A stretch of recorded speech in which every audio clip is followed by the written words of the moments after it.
Captive State is directed by Rupert Wyatt and stars decent ensemble cast. You got John Goodman, Ashton Sanders, Vera Farmiga, Alec Ruck, yeah, from Ferris Bueller's Day Off, and among others. And this film is directed by Rupert Wyatt and is also written by Rupert Wyatt, and it's set in the kind of dystopian future where you have like. Basically, it's kind of hard to describe. I wouldn't call it future. It's basically today. Just today. It's like what if an alien invasion happened? Yeah, and basically, because you didn't know what the plot is. Yeah.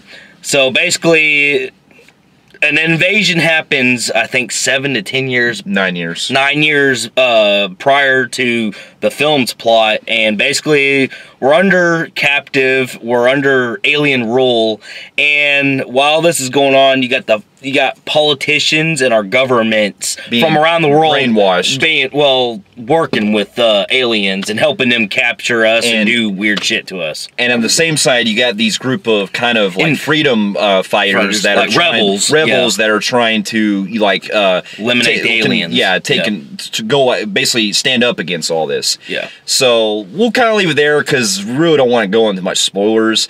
Here's some backstory. Now, from the trailers, we'll also keep in mind, this is from the director of Rise of the Planet of the Apes, Rupert Wyatt. Which I love. Which I really enjoyed. I actually put that in my top 10 best movies of 2011. Yep. And he also directed the remake of The Gambler from 2014, but I never saw that film. I never saw that. But this movie kind of got me curious because from the trailers, it looked very interesting from how the poster, the poster is badass. The kind of like smoky, kind of like weird. It looks like the Apes ones. Yeah. Like, it really looks like that. And that poster got me, like, really invested. And then when I first saw the trailers, I liked the grittiness it was going for. It was okay. Yeah, it was kind of taking like a kind of grounded kind of sci-fi thing that we had. If you remember 10 years ago, we kind of had a similar sci-fi movie that kind of took a similar angle, which was District 9. So from the trailers, I kind of figured it was kind of going from this kind of District 9 kind of feel. Yeah, and here's the funny thing about that. So we got the trailers, I think, last summer? About summer, probably on fall. Yeah, and it was like this big thing, being promoted when the first trailers, everybody was reacting to it and all that stuff. And little behold, as the movie gets closer coming out, no marketing. Yeah, there is zero fucking marketing. Nobody was talking about this. Yeah. Like they stopped promoting the film before he was even coming out. Like right when closer, it was about to come out. It's like the closer. Here's the movie coming out. It's like I'm talking about massive promotions, and then like it goes kind of on a hiatus. Nothing brought up again. Yeah. Then it kind of like another little kind of promotion, and then literally nothing. It just comes, and then people are like, "Oh, I thought that was a May movie." Yeah, it's like just came out of nowhere. That's what I'm saying. What the fuck? And it's not how you market a movie. Yeah, so this movie was very mismarketed, and we'll get into this later. It was a little bit misleading as far as the trailers go, on certain aspects. On some things, but the basic plot was still predictable because what I got from the trailers is exactly kind of the plot I got with this. It actually went with that. Okay. So I was like, okay, this was very predictable. Yeah, and so... But yeah, in a way, not so much. Yeah, I get what you're saying. And basically, this film, when it came out, and it came out last weekend, so we missed it, it's already fucking flopping. Like, nobody is really talking about this movie. This is probably like one of the most quiet films ever. I don't even think our big movie reviewers, like Chris Stuckman's, even reviewed it. Yeah. It's like, what?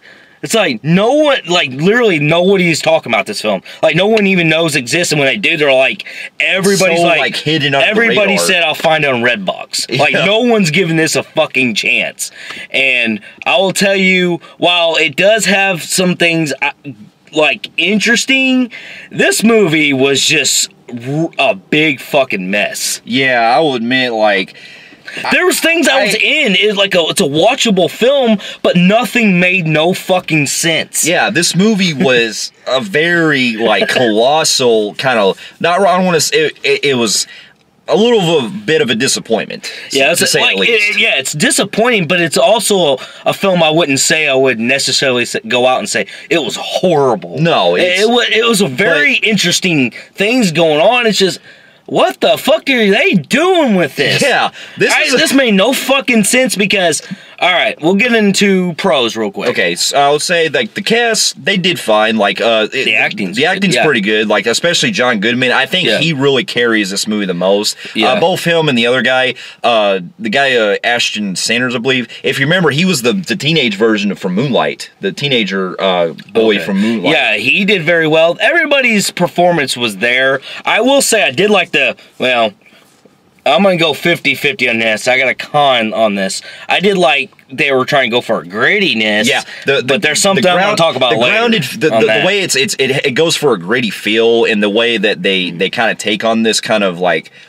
take on the sci-fi genre is interesting, because there's certain things they take on this world that they set up with all the, because it tackles themes of like corruption and stuff that in a way themes are really it's actually pretty interesting, because it's basically like kind of like you're going against your own government and things like that. Well, here's the thing. I do like the whole theme of how our government and politicians would say, fuck you guys, we're going on the alien side. You know how they are. You know damn well they do that shit. So I like the themes. I also will say that I mean, there was some score in this, but it was really a silent film. Yeah, but some of the score was kind of haunting. Cool. And, it was good. The actual look that they give the kind of creatures, it looks decent. Yeah. But this I have a pro and kind of con with this, because I do too. The actual effects they use for it is pretty interesting. Yeah. I like the way they look. I do like how they made them all look different. Yeah. Instead of that same look. Yeah. I'm glad it wasn't a stale look. Yeah. It was one look like this, and it was another look they had, and it was another, just, I like how they did that. And, other than that, the plot is 50-50. Like, there's some interesting things that it could have, like, it was having, like, it was going for. It was really it's just very, very bad executed. There was interesting social commentary that they were taking on that I kind of liked, that they were trying to get into, and on top of all the stuff that you're trying to figure out as the plot goes along about what these aliens are about and stuff. Yeah. But that really factors in more with the into our cons, and I gotta admit, like, I was really having a hard time figuring out what the hell this movie was about. Yeah, I know, yeah. All right, so I don't have to go into every little detail of everything, but yeah, now on to the cons. Like I said, let's start off with the plot. The plot is it's really very made like it's more of an ensemble. It's like a lot of things ain't making no sense here. The aliens really, you feel the presence in the first, second, like you don't really know if they're there or not in the first half, which, I don't know, man, that went a long time before the aliens made their presence, that they were there. Like, the first half, you're just led to believe, okay, they're just watching us. And this goes on for a fucking half of the movie. I'm like, is there going to be a fucking alien popping up anywhere? That's what I'm saying. Is there any build up to this? And, because throughout the first half, I'm like, man, something really needs to happen, because this factors into some of the pacing they do. Yes. It really drags along the plot. And now with that, there's a lot of fucking rinse and repeat. Yeah. John Goodman coming here. John Goodman coming here. The kid goes here to here, to step B to step to this place. I'm like, well, are we going in fucking circles? That also I have a problem with, because the editing in this was a jumbled mess. We would follow a group of people for about probably 20 minutes of the film, and it takes a lot of focus out of other characters. Another thing, I got to get into the characters. While I do like the performances, there's really no character development. No central killer. Yeah, everyone is character development. There ain't nobody. You don't know any fucking buddy in this film. Even John Goodman, his good performance. I mean, you kind of get a little bit with him and the black kid. Yeah. And like his family and what his purpose is, what this family wanted to do, because they were like the first rebels or something. His father was. You get some of that, but everybody else, because you get this team that joins with this team called the Phoenix. They're like the rebels and stuff, and they have 5 main characters, and you don't even know who the fuck they are. They just abruptly sprout like goddamn grass out in the fucking middle of the movie. I'm like, who are these people? Yeah, that's what I'm saying. And believe it or not, I shit you not, they spend like 20 minutes on these characters alone throughout, like that builds up to this, and I'm like, I'm really not getting this. And speaking of characters, I've never seen a movie where you literally had like big names in in a movie, and they literally had no purpose in the fucking movie. Yeah. But people who's never acted had a purpose in a fucking movie. That's I was what like, I'm saying. Vera, that one girl. Vera. Why was she in this fucking movie? And then you could have had some fucking woman off the street, because the character is a big thing in the end of the movie. But did you really have to go get a main A-lister for that? Yeah, the same goes with the guy who played Cameron from Ferris Bueller's Day Off. You know, it's like even the dude from the father from Transformers. Yeah, he was in it. They have big names. Even Machine Gun Kelly was in this, and he abruptly left. Yeah, I was like, what the fuck? He was gone. He was in the beginning of the movie, kind of like sprouted here, and then was gone. I was like, okay, now here, let me talk about this one, because I've got this is a big fucking complaint. Talk about fucking deja vu here. Oh, man. Shit. They did like, all right, there's a scene, well, quite a few scenes I have a big problem with. Man, it brought me back to Aliens fucking Predator Requiem. You couldn't see fucking shit when this happened. The cinematography and the visual lights, the lighting was so fucking bad in this movie, in parts. Because now I get the gritty feel they're going for, which works in some scenes, but there are sequences when it's supposed to be action scenes that are supposed to be intense. I could not fucking focus on what was happening. I know, I was like, god damn, this is like Requiem again. And that factors into the alien parts too. Yeah, that's what I'm saying. A lot of the cooler looks, it was so dark and you couldn't even fucking tell. And not only that, it didn't also help when they were fucking doing this with the camera. Yeah, I was like, we're going back to that shit with the shaky cam. Oh my god, this is hurting my fucking head. Yeah, I can't keep up. Yeah. And not with that, like I said, we were talking about earlier with the plot. This film just feels like they're going in circles. It really isn't leading to anything. It doesn't. Like, it leads into this kind of like, now we're not going to spoil it, but it leads into this kind of ambiguous ending that, it's going to be it's trying to, I guess, lead itself to somewhat of a sequel. A big war. But it really finds it confusing, because you're kind of wondering, like, where the fuck is this going exactly? Like that, the problem with this film is the entire movie feels like a open monologue to the next movie. Yeah.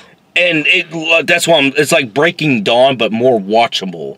Yeah. It's like, monologue to the next one. It's all filler to lead up to another the filler. It's like, so I gotta wait, which won't happen because it's gonna flop like a motherfucker.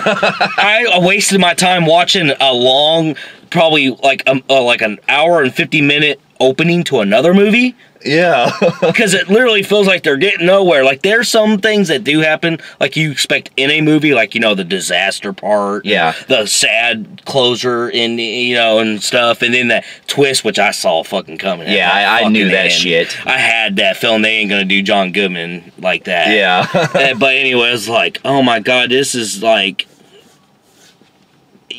It's like a beautiful disaster. Yeah, like it ain't beautiful, but it's well intentioned. It's very ambitious for what the director goes for it.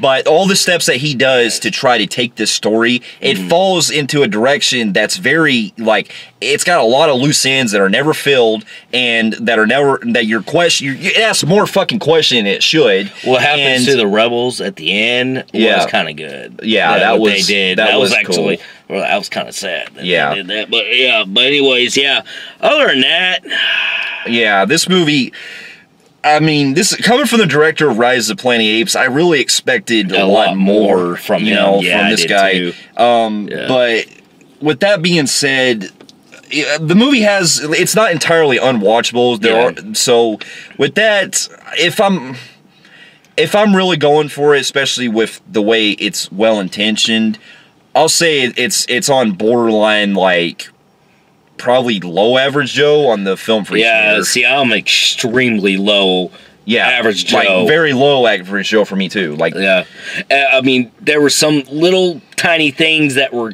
I was like, oh my god, I'm fluctuating from C or D. Yeah. I'm like, god damn, man. There's it was one of the roller coasters where, like, one thing I was like, I'm actually getting pretty interested in this. It's gonna probably lead to anything, and it fucking doesn't. Yeah. So. And I will say that if I had any recommendations to anybody who hasn't seen it, wait till rental. Yeah, I would do that, especially because it's not worth to get out and see. Yeah. So, for those of you who have also seen Captive State, let us know in the comments below of what you thought about it. And if you like what you see here, you can feel free to like and subscribe to our channel. And check out some of our other reviews here and our website at filmphreeks.com. And we'll see you in our next review. We'll see you later. Later.